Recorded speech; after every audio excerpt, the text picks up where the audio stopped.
అందరికీ నమస్తే అండి. ఈరోజు వచ్చేసి పొన్నగంటి కూర. పిల్లల దగ్గర నుంచి పెద్దవాళ్ళ వరకు అందరూ ఇష్టంగా తినేలాగా ఇలా పొడి కూరలాగా ప్రిపేర్ చేయబోతున్నాం. పొన్నగంటి కూర వచ్చేసి కంటి చూపు మెరుగుపరచడానికి చాలా అంటే చాలా బాగా పనిచేస్తుంది. అలాగే వెయిట్ లాస్ అవ్వాలనుకున్న వాళ్ళకి ఇది చాలా మంచి రెసిపీ. అలాగే షుగర్ లెవెల్స్ని కంట్రోల్ చేయడానికి, అలాగే మలబద్ధక సమస్యలు ఉన్న వాళ్ళకి ఈ ఆకుకూరని తరచుగా ఏదో విధంగా తీసుకోవడం వల్ల ఈ సమస్యలకి అన్నిటికీ పరిష్కారం లభిస్తుంది. ఆరోగ్యానికి ఎంతో మేలు చేసే ఈ పొన్నగంటి కూర ఎలా చేయాలో ఇప్పుడు చూద్దాం. ముందుగా పొన్నగంటి కూరని తీసేసుకొని అందులో గడ్డి ఏమైనా ఉంటే తీసేసి శుభ్రం చేసేసుకోవాలి. ఇప్పుడు ఒక వెడల్పాటి గిన్నెలోకి ఈ పొన్నగంటి కూరని తీసేసుకొని ఇందులో 1 టీ స్పూన్ కల్లుప్పు వేసేసుకోవాలి. ఉప్పు వేసుకున్న తర్వాత ఆకుకూర మునిగైనంత వరకు నీళ్లు వేసేసుకొని దీన్ని ఒక 10 నిమిషాల పాటు నీళ్ళలో ఉంచేయాలి. ఇలా ఉంచడం వల్ల మనకి ఆకుకూరలో పురుగు అనేది ఎక్కువ పడుతూ ఉంటుంది కదా, అది పైన రసాయనిక ఎరువులు అనేది పిచికారీ చేస్తూ ఉంటారు. అది చేసిన వెంటనే మార్కెట్లోకి వచ్చేస్తుంది. దీన్ని డైరెక్ట్గా ఒకసారి నీళ్ళలో శుభ్రం చేసేసుకుని వాడుకున్నామంటే ఆ రసాయనిక ఎరువులు అనేది కూడా మనం వండుకున్న వాటిలోకి వచ్చేస్తుంది. అలా కాకుండా ఆకుకూరల్ని మాత్రం తప్పనిసరిగా ఉప్పు నీళ్ళలో ఒక 10-15 నిమిషాలు నానబెట్టుకున్నామంటే ఆకుకూర పైన ఆ రసాయనాలు ఏమైనా ఉంటే ఇలా ఉప్పు నీళ్ళలో నానబెట్టుకుంటే అదంతా వచ్చేస్తుంది. ఇలా నానబెట్టుకున్న తర్వాత మళ్ళీ ఒకసారి మంచినీళ్ళలో శుభ్రం చేసుకోవాలి. తప్పకుండా ఆకుకూరల్ని మాత్రం ఇలాగే వాడాలి. శుభ్రంగా ఇలా ఆకుకూరనంతా కడిగేసుకున్న తర్వాత దీన్ని సన్నగా తరిగేసుకొని పక్కన పెట్టేసుకోవాలి. అలాగే మనం కూర చేసే ముందు ఒక అర్ధగంట ముందు పెసరపప్పును కూడా నానబెట్టేసుకోవాలి. మనం టీ తాగే గ్లాస్లో ఒక ½ గ్లాస్ పెసరపప్పు అయితే కరెక్ట్గా సరిపోతుంది. వీటిని పక్కన పెట్టేసి ఇప్పుడు కూర ఎలా చేయాలో ఇప్పుడు చూద్దాం. స్టవ్ మీద కడాయి పెట్టేసుకొని కొద్దిగా ఆయిల్ వేసుకోవాలి. ఆయిల్ బాగా వేడైన తర్వాత ఇందులో కొద్దిగా ఆవాలు, మినపప్పు, శనగపప్పు, జీలకర్ర వేసుకోవాలి. ఈ పోపు దినుసులంతా బాగా వేగిన తర్వాత ఇందులో మీరు తినే కారాన్ని బట్టి ఎండుమిర్చి వేసుకోవాలి. ఎండుమిర్చిని ఇలా చిన్న ముక్కలుగా కట్ చేసేసి వేసుకోవాలి. ఎండుమిర్చి వేసిన వెంటనే ఒక పెద్ద సైజు ఉల్లిపాయని చిన్న ముక్కలుగా కట్ చేసేసి వేసుకోవాలి. ఉల్లిపాయ, ఎండుమిర్చి అంతా ఈ పోపులో బాగా ఫ్రై అయిపోవాలి. ఇలా బాగా ఫ్రై అయిన తర్వాత కొద్దిగా కరివేపాకు, అలాగే ఒక ½ టీ స్పూన్ పసుపు వేసుకోవాలి. ఇది వేసుకున్న తర్వాత ఒకసారి కలిపేసుకొని ఇప్పుడు మనం నానబెట్టి పెట్టుకున్న పెసరపప్పును కూడా వేసేసుకోవాలి. పెసరపప్పుని నానబెట్టేసుకొని పోపులో ఒకసారి ఫ్రై చేసుకున్నామంటే మనకి పెసరపప్పు అనేది తొందరగానే ఉడికిపోతుంది.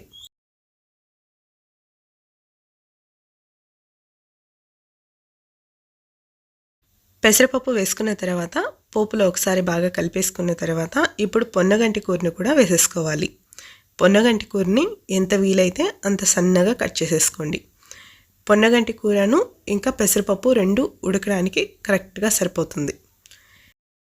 అలాగే రుచికి తగినంత ఉప్పు వేసేసుకొని ఇప్పుడు ఆకుకూర, పెసరపప్పు ఇవంతా బాగా కలిసేలాగా ఒకసారి కలుపుకోవాలి. ఆకుకూరలు చేసేటప్పుడు ఎప్పుడు కానీ మంటని లో ఫ్లేమ్లో పెట్టి నిదానంగా చేసుకోండి. అలా చేసుకుంటే సన్నటి సెగ మీద ఆకుకూరలు అనేది నిదానంగా ఉడుకుతుంది. అలాగే ఆకుకూరలో ఉన్న పోషకాలు అనేది కూడా నిండుగా అలాగే ఉంటుంది.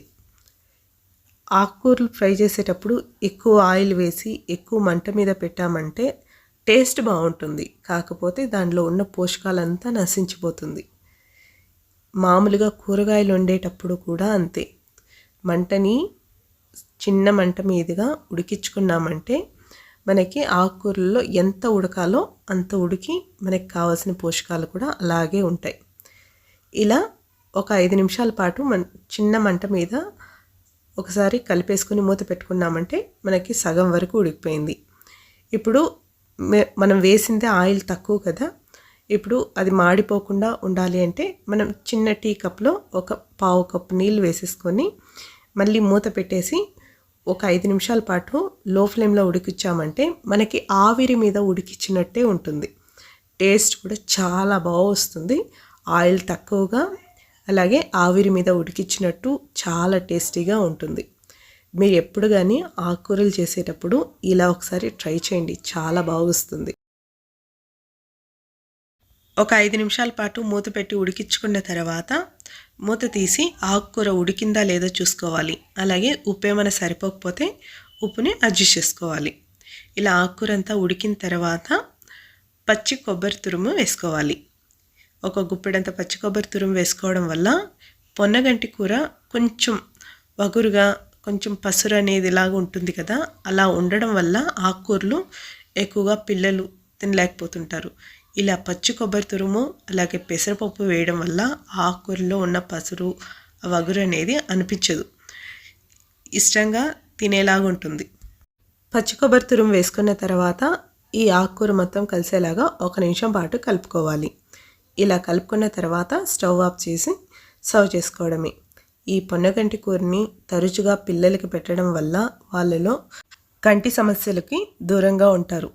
వయసుతో సంబంధం లేకుండా మధుమేహం, రక్తహీనత, డయాబెటీస్, అలాగే మలబద్ధకం ఇలాంటి అన్ని రకాల సమస్యలకి తరచుగా ఆకుకూరల్ని వాడుతూ ఉండడం వల్ల ఎన్నో సమస్యలు తగ్గుతుంది. ముఖ్యంగా పొన్నగంటి కూరని తరచుగా తీసుకోవడం వల్ల పిల్లల్లో ఇప్పటి నుంచి మన కంటి చూపు సమస్యలు అనేది తగ్గుతూ ఉంటుంది కదా. తరచుగా వాళ్ళకి ఇస్తూ ఉండడం వల్ల ఆ సమస్యలు అనేది తలెత్తకుండా ఉంటాయి. వాళ్ళకి ఇష్టపడేలాగా ఇలా పొన్నగంటి కూరని ఒకసారి చేసి పెట్టండి, వాళ్ళు చాలా ఇష్టంగా తింటారు. చాలా అంటే చాలా బాగుంటుంది. ఈ వీడియో కనుక మీకు నచ్చినట్టయితే ఒక చిన్న లైక్ చేయండి. Thank you for watching.